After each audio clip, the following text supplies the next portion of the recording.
Pregunta José Ignacio Jiménez. ¿Qué se sabe del encuentro entre Chávez y el rey Juan Carlos después del famoso ¿Por qué no te callas? Bueno, Chávez era un hombre sin rencor, era un hombre sin rencor. Bueno, está aquí nuestro amigo Morodo, que era embajador de España en Caracas y por consiguiente conoce ese tema mucho mejor. Pero yo no sé, Raúl, si quieres decir una palabra sobre esto, sería interesante. No. Ya no estabas, ¿no? Bueno. Pero Chávez era un hombre realmente sin rencor. Curiosamente, con mi amigo Ferran estábamos en Santiago de Chile, el día en que ocurrió ese incidente. Y vimos a Chávez la noche del incidente. Estuvimos con él. Él intervenía en una universidad popular y hizo un discurso y nos contó cómo había sido. Y nos dijo directamente, él, textualmente, nos dijo: es que yo no lo escuché, yo estaba hablando y no lo oí. Si yo lo oigo, ese hombre se queda sin voz. Tuvo suerte porque yo no lo oí. Literalmente, estoy hablando bajo el control de mi amigo Ferran. Oye, absolutamente, él no lo oyó, él estaba hablando y entonces tenemos las imágenes allí, ¿verdad?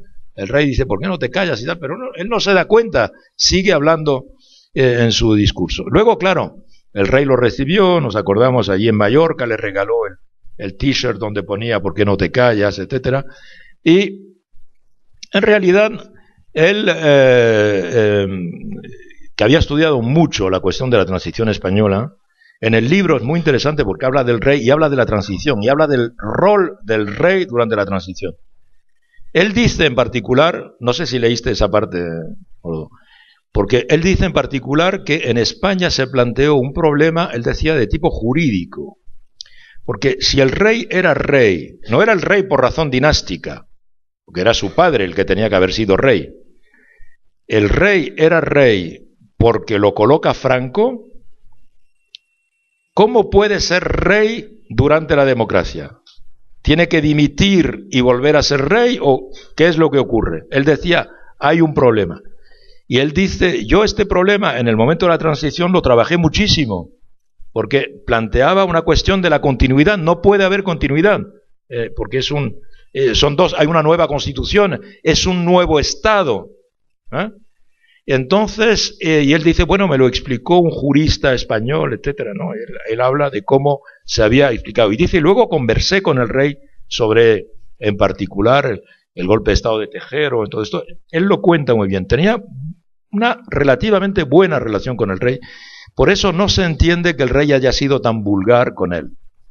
Porque es un hombre, Chávez es un hombre realmente que no hubiese tenido esa actitud y no era rencoroso. La prueba es que fue a verlo y mantuvo. Y un poco como Fidel Castro también, los dos tienen bastante respeto por el príncipe heredero. Consideran que es un chico bien educado y que sabe comportarse, que habla con respeto y cosas de estas, ¿no? Sí. Vamos a ir terminando. Pregunta José Serrano, ¿hubo influencia de la Revolución Cubana en la formación de Chávez? No, la respuesta es tranquila. La Revolución Cubana no es algo que Chávez, digamos, haya conocido. Claro, la conoce después, la conoce ya tarde, ¿no? Pero no es algo de la Revolución Cubana. La Revolución Cubana, si podemos decir así, es la muerte del Che, ¿no? De la que él habla cuando era, pero ya les dije en qué contexto. Y la Revolución Cubana no forma parte de su digamos, de su cosmogonía política, ¿verdad? No, sus referencias, le he dicho antes, son los militares de izquierda, que pueden ser los militares de izquierda latinoamericanos, evidentemente muy importantes, estos tres que he citado, pero también Perón, ¿verdad? Que él consideraba importante, pero también, ¿cómo se llama? Arbenz, en Guatemala, evidentemente, Jacobo Arbenz, claro, que él consideraba importante, evidentemente. Y, bueno, y personalidades como Nasser en Egipto, militares progresistas que llevan a cabo una revolución, precisamente en nombre del pueblo.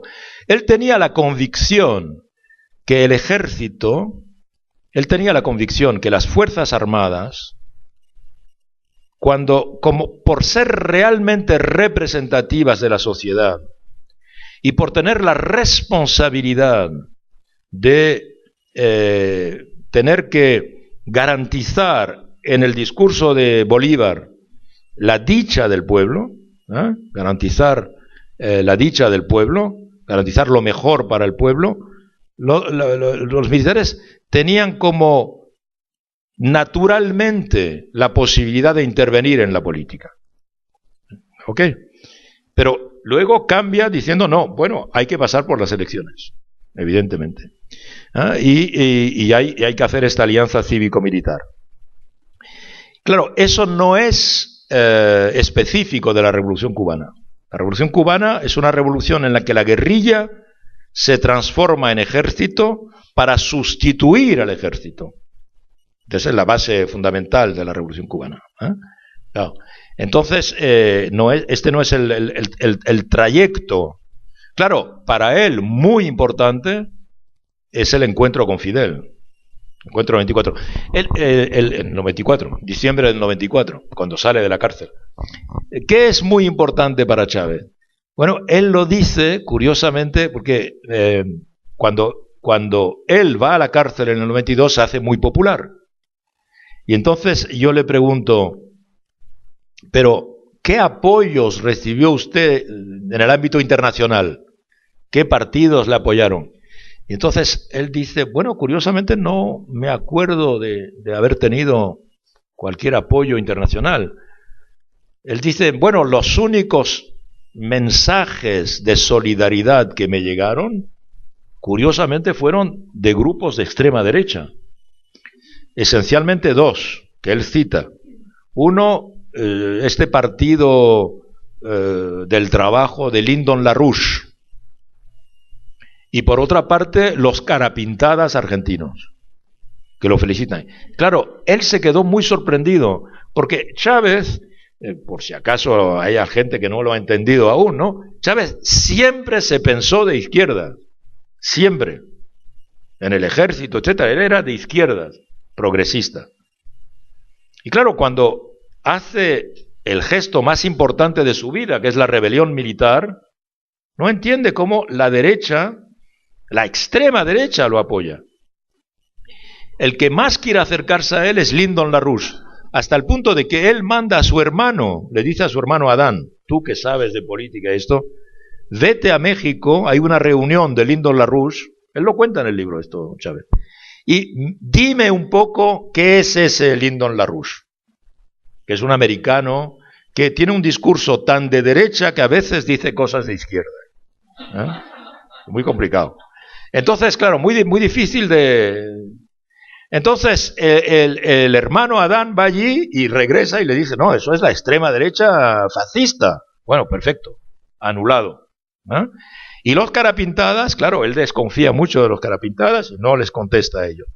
Pero él dice, es curioso porque en aquel momento, estando yo en la cárcel, leo una entrevista de Tomás Borge. Ustedes saben quién es Tomás Borge, ¿verdad? Tomás Borge era uno de los sandinistas, ¿verdad? Líderes sandinistas. Y él dice, yo leo una entrevista de Tomás Borge que le hace a Fidel Castro. Y entonces Borge le dice a Fidel Castro, Borge que hemos conocido muy bien, evidentemente, supongo aquí en la sala también, que fue ministro mucho tiempo de Nicaragua, luego fue embajador, etcétera, ¿no? Y que ha fallecido recientemente, que era un gran escritor y escribió un libro de entrevistas con Fidel muy bueno, que se llama Un grano de maíz, un buen libro de entrevistas con Fidel.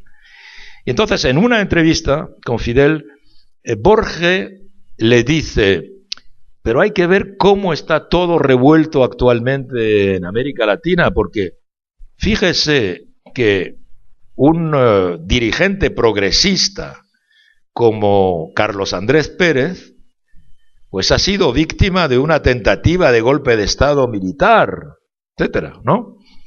Sí, que se hacen golpes de Estado militares contra reformas de izquierda, pero que no son tan radicales y tal. Y entonces, y Chávez dice, lo cuenta, dice, lo que es muy interesante es lo que dice Fidel, porque claro, dice Chávez, todo el mundo me decía que yo había hecho un golpe de Estado, y que era un golpe de Estado que solo podía haber sido hecho por un fascista, por un puchista, por un golpista, etcétera. Y Fidel le dice, mira, esos militares que se sublevan, dice Chávez, no dice golpe de Estado, dice, esos militares que se sublevan en Venezuela, un país tan rico, con tanto dinero, pero donde hay tanta miseria, tanta injusticia, etcétera, son militares que probablemente están representando aspiraciones populares. No es un golpe, no habla de golpe de Estado, dice, no es como puede ocurrir en otros países, es algo muy específico y muy interesante. Y entonces, dice Chávez, yo me dije, ¿me estará enviando Fidel Castro un mensaje de solidaridad de esta manera? ¿Verdad? Y curiosamente, cuando sale de la cárcel, en el 94, efectivamente los cubanos lo invitan. Lo invita Eusebio Leal, él cuenta esto, ¿no? No sé si ustedes conocen a Eusebio Leal, el gran historiador de La Habana. Le invita a venir a dar una conferencia sobre Bolívar. Y entonces Chávez llega a La Habana como conferenciante, claro, que va a dar una conferencia en la Casa Bolívar de La Habana. Y entonces llega como pasajero de un avión, pasajero normal. Él va con un asistente de él, que no diremos su nombre porque en este momento se ha ido de Venezuela. Pero bueno, y entonces él llega allí y va a dar una conferencia, piensa que lo estará esperando Eusebio Leal y tal. Y entonces el avión avanza hacia un lugar que no era el normal, y en el avión dice que nadie se mueva del avión y tal, el señor Chávez, por favor, que baje. Entonces baja él y está Fidel Castro en persona esperándolo, ¿no? Claro, Chávez dice, yo no me imaginaba que Fidel iba a ir. Y se queda 2 o 3 días nada más, y cuenta en detalle todo lo que hace, y claro, Fidel dice, se pasó horas y horas y horas haciéndome preguntas, interrogándome, queriendo saber, y evidentemente Fidel detecta inmediatamente que ese hombre es un hombre progresista, es un militar que no ha dado un golpe de Estado de derecha, sino al contrario, es un militar en la vena de Torrijos, de Velasco Alvarado, etcétera. En fin, eso es muy apasionante. Y de hecho ese encuentro sirve para, diría yo, para legitimar de alguna manera a Chávez de cara al foro, absolutamente, el famoso foro de Sao Paulo. Entonces, es exactamente lo que dice. ¿Cuál es la importancia de ese encuentro? Es que Chávez, que era visto con reticencia por la izquierda, porque claro, no olvidemos que hace una rebelión contra un líder socialdemócrata internacional. Claro, por eso ha habido tanto malentendido desde el principio. Decir que Chávez era un dirigente progresista era muy complicado en países donde la socialdemocracia pues tenía una experiencia de que él se había sublevado contra un dirigente socialdemócrata, Carlos Andrés Pérez. Entonces, Fidel Castro en cierta medida es el que lo va a introducir, lo va primero a certificar de izquierda, tiene el sello de izquierda, y segundo lo va a introducir en la izquierda diciéndole que vaya al foro de Sao Paulo. Y es interesante porque Chávez cuenta que llega al foro de Sao Paulo y nadie le habla, ¿no? De casi nadie le habla, nadie viene a verlo, porque globalmente la izquierda, él dice, el único que vino a hablarme fue Lula, ¿no? Pero aunque estaba recomendado por Fidel Castro, la izquierda latinoamericana, una izquierda revolucionaria, ¿verdad? Pues aún lo veía con reticencia. Sí, muy interesante. Bueno, las 2 últimas preguntas que las formulo juntas y con esto vamos a terminar porque se nos está haciendo muy tarde. ¿Qué supuso para Chávez la experiencia del gobierno de la Unidad Popular y cómo se planteaba Hugo Chávez el tema del bien vivir? Bueno, las 2 cosas tienen su interés, ¿verdad?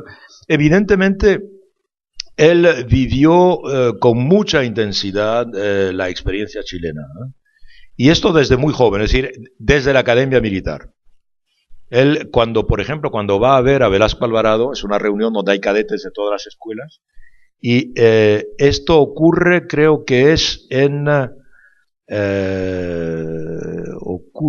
entra en el 81, debe ser en el 83, 84. Y por consiguiente, 10 años después del golpe de Estado militar en Chile.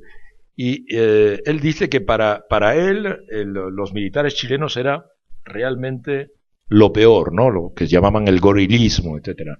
Y que discute, conversa con los cadetes chilenos y que no entiende cómo los cadetes chilenos pueden apoyar ese tipo de régimen, ¿no? Y la experiencia de Allende, evidentemente, él la ve como muy positiva, ¿no? Por esta idea de asociar socialismo y libertad, ¿no? Socialismo y elecciones, ¿no? Socialismo y democracia. Y en cuanto al buen vivir, precisamente, bueno, esta teoría aún no se formulaba, pero él utiliza la expresión varias veces en el libro.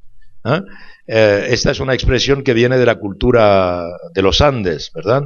Y que esencialmente hoy día las revoluciones en Ecuador y en Bolivia han avanzado, ¿verdad? Con esta idea de que en realidad hay que encontrar una armonía, ¿no? Con la naturaleza que corresponde un poco a nuestras preocupaciones también ecológicas, ¿no?